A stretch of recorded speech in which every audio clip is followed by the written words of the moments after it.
चलिए बच्चों, तो आज शुरू करते हैं अपनी क्लासेस। ठीक है, मैंने आपको बताया था कि फैशन एसेसरीज में कुछ ऐसे टॉपिक आपसे पूछ रहे हैं, ठीक है, जो आपके टेक्सटाइल फाइबर से बहुत सारे क्वेश्चन आपका उसमें पूछा था। ठीक है, तो आज हम पढ़ेंगे क्लासिफिकेशन ऑफ टेक्सटाइल फाइबर।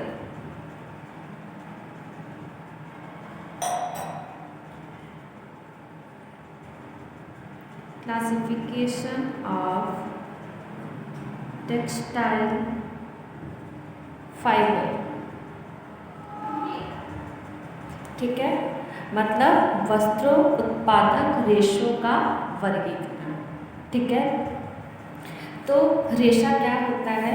रेशा हमारा जो होता है, रेशा या फिर हम इसको बोलते हैं तंतु। ठीक है, ये क्या होती है? वस्त्र की सबसे मूल इकाई होती है। क्या होती है? वस्त्र की सबसे मूल इकाई होती है। ठीक है, तो हम क्लासिफिकेशन ऑफ टेक्सटाइल फाइबर मतलब कि पहले रेशों का वर्गीकरण पढ़ने से पहले हम ये जान लेते हैं कि वस्त्र का निर्माण कैसे हुआ। ठीक है, तो प्राचीन काल में ही मनुष्य क्या करता था? अपने शरीर को, अपने तन को ढकने के लिए वो क्या करता था? पेड़ की छाल, ठीक है, पत्तियों से वो क्या करता था? अपने शरीर को ढकता था। ठीक है, और जब ठंड के मौसम आते थे तो वो क्या करता था? जानवरों की छाल से, ठीक है, वो क्या करता था? अपने शरीर को ढकता था। ठीक, तो जैसे जैसे विकास होते गया, ठीक है, तो रेशों का निर्माण होना शुरू हुआ। ठीक है, रेशे का निर्माण होना शुरू हुआ। ठीक है, तो हम पढ़ेंगे रेशे दो प्रकार के होते हैं। ठीक है, पहला होता है हमारा प्राकृतिक रेशे।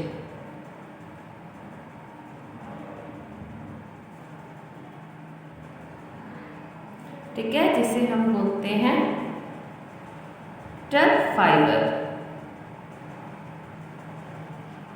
ठीक है, और दूसरा होता है हमारा कृत्रिम रेशे।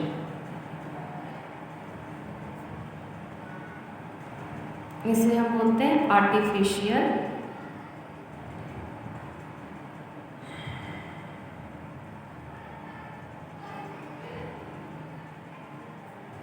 फाइबर। ठीक है, तो अब हम इसको थोड़ा चार्ट के माध्यम से समझते हैं। ठीक है, तो देखिए बच्चों, आपका ये है प्राकृतिक रेशे। ठीक है, तो प्राकृतिक रेशे हमारे तीन प्रकार के होते हैं। पहला होता है वनस्पतिक रेशे, दूसरा होता है हमारा प्राणिज रेशे, और तीसरा होता है हमारा खनिज रेशे। ठीक है, वनस्पतिक रेशे हमारे दो प्रकार के होते हैं। ठीक है, वनस्पतिक रेशे हमारे पहला होता है बीज वाले रेशे, ठीक है, और दूसरा होता है तने वाले रेशे, और तीसरा होता है हमारा पत्ते वाले रेशे। ठीक है, तो हमारा क्या है? तने वाले और बीज वाले। बीज वाले रेशे दो प्रकार के होते हैं। पहला होता है हमारा कपास और दूसरा होता है हमारा कापूर। ठीक है, और तने वाले रेशे हमारे कौन कौन से होते हैं? नीलन, जूट, हेम, रेमी, सन, मनीला, कोयार। ठीक है, और पत्ते वाले रेशे हमारे कौन से होते हैं? टीना और सीसर। ठीक, प्राणिज रेशे भी हमारे दो होते हैं। एक होता है ऊन और दूसरा होता है हमारा रेशम। और खनिज रेशे भी हमारे तीन होते हैं: सोना, चांदी और एस्बेस्टस रेशे। ठीक, तो अब हमें क्या करना है? वानस्पतिक रेशे। वानस्पतिक रेशे वे होते हैं जो हमें पेड़ पौधों से प्राप्त होते हैं। ठीक है, ऐसे समझ में, तो जो हमें पेड़ पौधों से प्राप्त होते हैं वह हमारे क्या कहलाते हैं? वानस्पतिक रेशे कहलाते हैं। ठीक है, जैसे कि पहला क्या आया हमारा? बीज वाले रेशे। ठीक, तो बीज में हमारा कौन सा आ गया? कपास और कापूर। एक चीज ध्यान रखिएगा बच्चों, वानस्पतिक रेशे, ठीक है, वनस्पतिक रेशे में, ठीक है, सेलुलोज पाया जाता है। क्या पाया जाता है? सेल्यूलोज पाया जाता है। ठीक है, तो अब आपसे क्वेश्चन में कुछ भी पूछे, ठीक है, कि सेल्यूलोजिक रेशा कौन कौन सा है, तो चाहे आपका कपास दिया हो, कापोक दिया हो, लीलन दिया हो, जूट दिया हो, हेम्प, रेशम, वनीला, कोयार, ठीक है, पीला, सीसल, कुछ भी इसमें से दिया हो, तो ये सारे के सारे आपके क्या होते हैं? आपके सेल्यूलोजिक रेशे होते हैं। ठीक है, क्योंकि पेड़ पौधे में हमारे क्या पाया जाता है? सेल्यूलोज पाया जाता है। ठीक है, दूसरी चीज, ये सारे के सारे क्या होते हैं? हमारे स्टेपल फाइबर होते हैं। क्या होते हैं? स्टेपल फाइबर होते हैं, मतलब कि छोटे रेशे। ठीक है, ये सारे के सारे क्या होते हैं? हमारे स्टेपल फाइबर होते हैं, मतलब कि छोटे रेशे। ठीक है, तो वनस्पतिक रेशे में क्या है? जितने भी, चाहे वो बीज वाले हुए, चाहे वो तने वाले हुए, चाहे वो पत्ते वाले हुए, ठीक है, इन सब में क्या पाया जाता है? आपका सेलुलोज पाया जाता है, और उसके साथ साथ ये क्या होते हैं? स्टेपल फाइबर होते हैं। ठीक है, इन स्टेपल फाइबर को, इन सारे रेशो को, ठीक है, हम किस में नापते हैं? हम इसको सेंटीमीटर में नापते हैं। ठीक है, और इसको हम सेंटीमीटर के साथ, सेंटीमीटर में हम इसको नापते हैं। ठीक है, और हम इसको किस में नापते हैं? हम इसको इंचेस में भी नापते हैं। ठीक है, इसको हम इंच में भी नापते हैं। ठीक है, समझ में आया? ठीक है, किसको नापते हैं? जो भी हमारे वनस्पतिक रेशे, ठीक है, ऐसे समझ में, चाहे वो बीज वाले हुए, तने वाले हुए, चाहे वो पत्ते वाले हुए, इन सब को हम क्या कहते हैं? किस में नापते हैं? सेंटीमीटर और इंच में नापते हैं। ठीक है, अब हम पढ़ते हैं कपास क्या होता है और कापोक क्या होता है। ठीक है, तो कपास क्या होता है? कपास को हम क्या करते हैं? वस्त्रों का राजा कहा जाता है इसको। ठीक है, कपास को हम क्या कहते हैं? वस्त्रों का राजा कहते हैं। ठीक है, कपास को, ठीक है, कॉटन आप जानते होंगे, कॉटन का कपड़ा। ठीक है, और ये क्या है? ये यूनिवर्सल फाइबर है। क्या है? यूनिवर्सल फाइबर है। ठीक है, और कपास की खेती के लिए हमें काली मिट्टी की आवश्यकता होती है। ठीक है, काली मिट्टी की आवश्यकता होती है। ठीक है, इतना समझ में आया आप लोगों को? ठीक, और कापोक क्या होता है? कापोक से हम वस्त्र नहीं बना सकते हैं। ठीक है, जैसे कि इसका प्रयोग कुशन कवर में जो भरने के काम जो होते हैं, वो सारे किससे किए जाते हैं? कापोक के रेशे से किए जाते हैं। ठीक है, लीलन हमें फ्लेक्स नामक पौधे से प्राप्त होता है। फ्लेक्स नामक पौधे से प्राप्त होता है। ठीक है, इसे हम कैसे प्राप्त करते हैं? ये हमें तने से प्राप्त होते हैं। ठीक है, तने क्या करते हैं? फ्लेक्स के पौधे के तने को सड़ा के, गला के हम उससे क्या करते हैं? लीलन का रेशा प्राप्त करते हैं। ठीक है, जूट का रेशा हम जूट के पौधे से प्राप्त करते हैं। हेम्प का भी रेशा हम हेम्प से प्राप्त करते हैं। रेमी का भी रेशा, सन, वनीला और कोयार, इन सबके रेशे हम इन्हीं पौधों से प्राप्त करते हैं। ठीक है, तीसरा है आपका पत्ते वाले रेशे। ठीक है, पत्ते वाले में रेशे में आपका क्या आता है? दो आएगा, पहला आएगा पीना और सीसल। ठीक है, पीना का रेशा हम किससे प्राप्त करते हैं? अनानास की पत्तियों से। अनानास की पत्तियों से हम पीना के रेशे प्राप्त करते हैं। ठीक है, और सीसल के रेशे हम सीसल के पत्ते से प्राप्त करते हैं। ठीक है, अब हम आते हैं प्राणिज रेशे में। ठीक, प्राणिज रेशे हमारे दो हैं, पहला है ऊन और दूसरा है हमारा रेशा। ठीक है, एक चीज़ याद रखिएगा बच्चों, जो प्राणिज रेशे होते हैं, ठीक है, जैसे कि वानस्पतिक रेशे में हमारा क्या प्राप्त हो रहा था, सेलुलोज प्राप्त हो रहा था, ठीक है। तो प्राणिज रेशे में हमारा क्या प्राप्त होगा, प्रोटीन, ठीक है। तो ऊन में भी हमारा, ऊन के रेशे में हमारा क्या पाया जाएगा, प्रोटीन पाया जाएगा, और रेशम में भी हमारा क्या पाया जाएगा, प्रोटीन पाया जाएगा, ठीक है।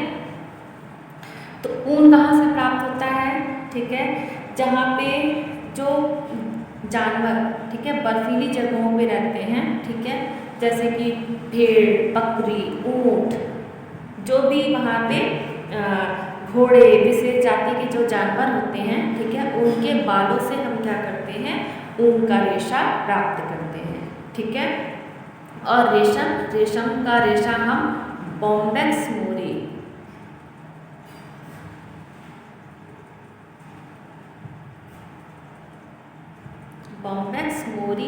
नाम का एक कीड़ा होता है, जिससे हम क्या करते हैं, रेशम का रेशा प्राप्त करते हैं, ठीक है, ऐसे समझ में।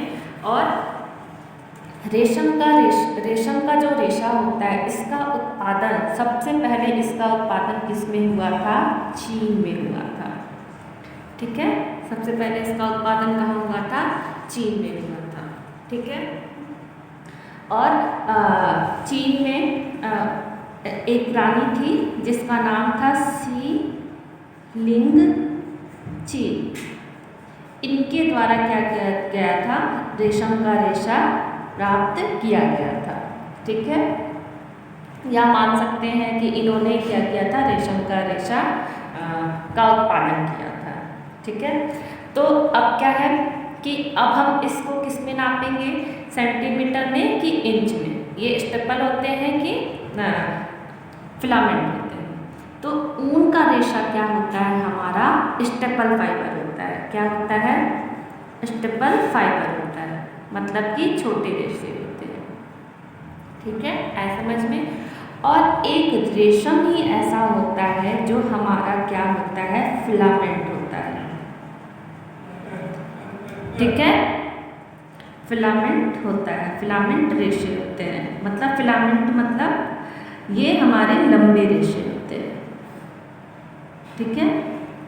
तो प्राकृतिक रेशे में एक रेशम ही ऐसा होता है जो फिलामेंट होता है, ठीक है, जो लंबा होता है, ठीक है।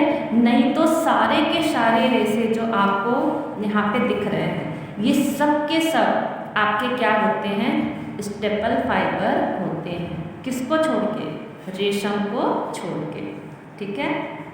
और रेशम के रेशे को हम मीटर में नापते हैं।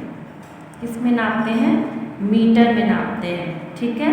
और ऊन के रेशे को हम किस में नापेंगे, सेंटीमीटर में या फिर इंच में, ठीक है। अब हम आते हैं खनिज रेशे पे। तो खनिज का रेशा हमें 3 प्रकार के होते हैं। पहला होता है सोना, दूसरा होता है चांदी और तीसरा होता है एस्बेस्टस, ठीक है। चांदी के रेशे कैसे दिखते हैं, हमें सफ़ेद रंग के दिखते हैं, जो हमें खाद्यान्नों से प्राप्त होते हैं, ठीक है। इन्हें खाद्यान्नों से प्राप्त करने के बाद क्या किया जाता है, गर्म करके पिघलाकर बारीक तार के रूप में खींचकर वांछित लंबाई के रेशे प्राप्त किए जाते हैं, ठीक है। ये क्या होते हैं, धातु होने के कारण इससे बने वस्त्र काफ़ी भारी होते हैं। साथ ही क्या होता है, लटकनशीलता का सख्त अभाव रहता है, चाहे वो हमारा चांदी हुआ, चाहे वो हमारा सोने के तारों से जड़े हुए वस्त्र हुए, ठीक है। पहले के राजा महारानियाँ क्या करते थे, सोने चांदी के तारों से जड़े हुए वस्त्र को पहना करते थे, ठीक है। अब तो ऐसा नहीं है। अब क्या होता है कि सोने के पे पॉलिश लगा के किया जाता है, ठीक है। चांदी के तार पे पॉलिश करके हम क्या करते हैं, जैसे कि हमारा ब्रोकेट की साड़ियाँ हो गई, ठीक है, बनारसी साड़ियाँ हो गई, उसमें आपको ये दोनों चीज़ देखने को मिलेंगी, ठीक है। और तीसरा हमारा क्या होता है, एस्बेस्टस। एस्बेस्टस का रेशा क्या होता है, अज्वलनशील होता है,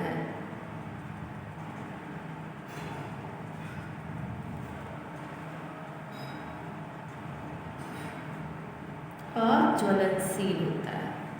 ठीक है, जो क्या होता है, जलता नहीं है। ठीक है, इसका प्रयोग हम किस में करते हैं, रासायनिक प्रयोगशाला में सर्वाधिक इसका प्रयोग होता है। ठीक है, ऐसे समझ में। तो ये आपके AEDU 100 AEDU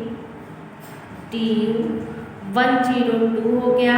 ठीक है, फैशन डिज़ाइनिंग या फैशन एसेसरीज क्राफ्ट डिज़ाइनिंग। ठीक है, इन सबों में ये टॉपिक आपका, ठीक है, ये टॉपिक आपका बहुत ज़्यादा कवर किया है।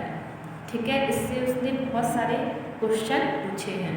ठीक है, ठीक है बच्चों, तो मैं आपको अब कल पढ़ाऊंगी कृत्रिम रेशे। ठीक है, तो रेशे होते हैं, पहला होता है हमारा प्राकृतिक और दूसरा होता है हमारा कृत्रिम। ठीक है, तो मैं आपको कल पढ़ाऊंगी कृत्रिम रेशे।